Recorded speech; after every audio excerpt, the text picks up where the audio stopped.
Bonjour à toutes et à tous et bienvenue dans ce nouvel épisode de WWE News.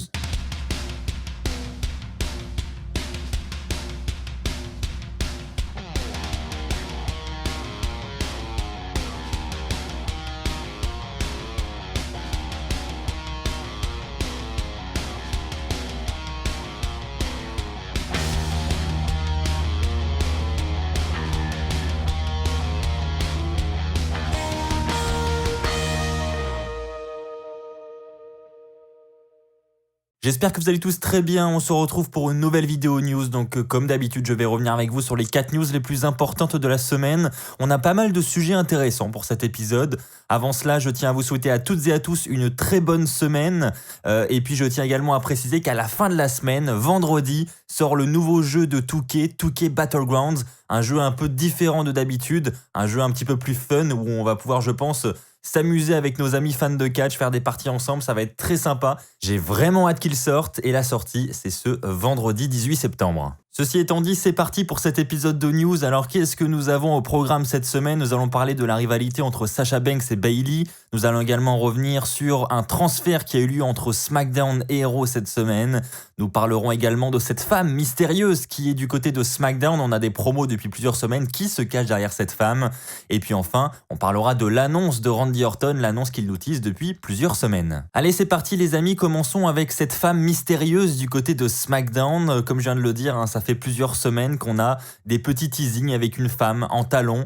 Cette semaine, on a eu une vidéo avec une femme blonde. On apprend sa couleur de cheveux désormais. Nous savons également que cette femme est vêtue d'une fourrure, mais nous n'en savons pas plus. Alors, il y a eu plusieurs rumeurs, évidemment. Il y a eu d'abord Melina pour former une nouvelle équipe avec John Morrison. Il y a eu également la rumeur de Eva Marie qui aurait pu effectuer son retour. En plus, Eva Marie a réagi sur Twitter. Donc voilà, ça a encore amené de plus en plus de doutes.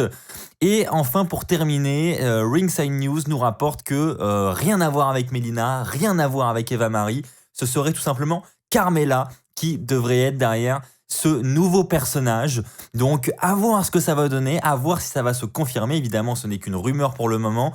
Mais suite à cette rumeur, de nombreux fans ont commencé à faire des rapprochements, à essayer de revisualiser les images pour voir s'il s'agit bien d'elle.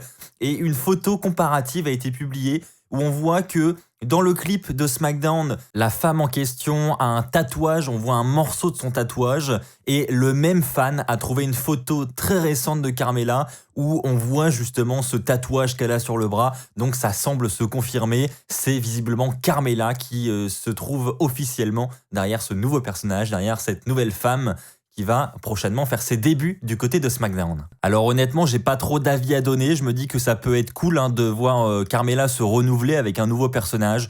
Donc tout simplement, j'attends de voir ce que ça va donner, mais j'ai quand même hâte de voir les débuts de Carmella avec ce nouveau personnage pour voir ce que ça donne vraiment. Passons maintenant à la grande annonce de Randy Orton. Alors il nous tease depuis plusieurs semaines maintenant cette grosse annonce, il nous faisait du teasing de jour en jour sur les réseaux sociaux. Et donc, on ne savait pas ce qu'il allait annoncer. Et maintenant, c'est officiel. Randy Orton voulait tout simplement annoncer qu'il lance sa propre marque de vêtements. Alors, rien à voir avec le WWE Shop. Il s'agit vraiment d'une marque qui lui appartient, comme Nike, comme Adidas, etc. Il a sa propre marque désormais. Sa marque s'appelle SLTHR. Alors, je pense, j'ai pas trouvé la signification, mais je pense que c'est en lien avec le verbe anglais slicer qui veut dire se faufiler, se glisser, un peu avancer comme un serpent. Je pense qu'il y a de fortes chances que ça ait un lien en fait. C'est le verbe slicer moins les voyelles. Donc voilà pour le nom de sa marque. Et donc je vous mets évidemment des visuels à l'écran si vous voulez voir à quoi ressemble sa nouvelle marque de vêtements. Vous pouvez bien sûr aller sur sa boutique. Je vous mettrai d'ailleurs, si j'y pense, le lien de la boutique dans la description pour tous les fans d'Orton qui veulent jeter un œil. Mais voilà, du coup, c'était tout simplement pour annoncer une nouvelle marque de vêtements. N'hésitez pas à me dire dans les commentaires ce que vous pensez de cette nouvelle marque et est-ce que vous allez acheter les produits de Randy Orton. Allez, nous allons maintenant parler de la rivalité entre Bayley et Sasha Banks, rivalité qui vient de naître parce qu'on a eu l'attaque de Bayley la semaine dernière sur Sasha Banks. Sasha Banks n'était pas présente à SmackDown cette semaine, elle est absente pour vendre évidemment cette blessure et vendre cette attaque de Bayley. Il est dit que Sasha Banks devrait faire son retour devant les caméras la semaine prochaine à SmackDown, enfin cette semaine maintenant. C'est la Fox, la chaîne Fox qui a annoncé ça sur les réseaux sociaux. Donc elle devrait tout simplement revenir sur les rings pour répondre à Bayley, répondre à l'attaque de Bayley. Et puis pourquoi pas la challenger pour un match. Et il est dit justement, c'est l'information que je veux vous rapporter au travers de cette news, que effectivement Sasha Banks et Bayley ne s'affronteront pas à Clash of Champions, puisque je vous rappelle que, à la grande surprise, enfin en tout cas pour moi, Bayley va affronter Nikki Cross pour le titre féminin de SmackDown, et donc on s'attendait tous, je pense, à avoir un match contre Sasha Banks.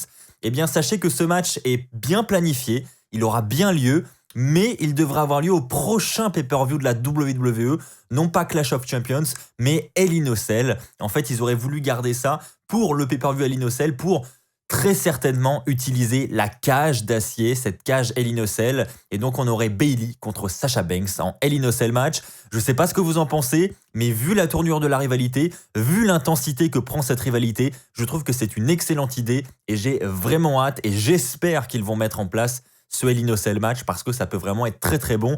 Surtout que des Hell in a Cell match côté féminin, on n'en a pas eu tant que ça, c'est assez rare, et là pour moi c'est l'occasion parfaite. Alors pour ce qui est de la date du pay-per-view, Hell in a Cell était initialement prévu le 1er novembre, mais il a lui aussi été décalé un peu comme Clash of Champions, lui il a été décalé au 25 octobre, donc Clash of Champions c'est le 27 septembre, et Hell in a Cell ce sera le 25 octobre. Si toi aussi tu as envie de voir Sasha Banks contre Bayley en Hell in a Cell match, lâche un pouce bleu dès maintenant, on va voir la tendance qui se dégage.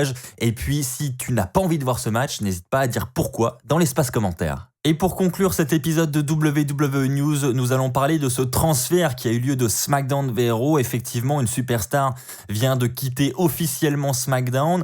Ça a été dans un premier temps annoncé par The Miz dans Talking Smack, cette émission qui vise à évidemment parler des rivalités de SmackDown qui a lieu le samedi.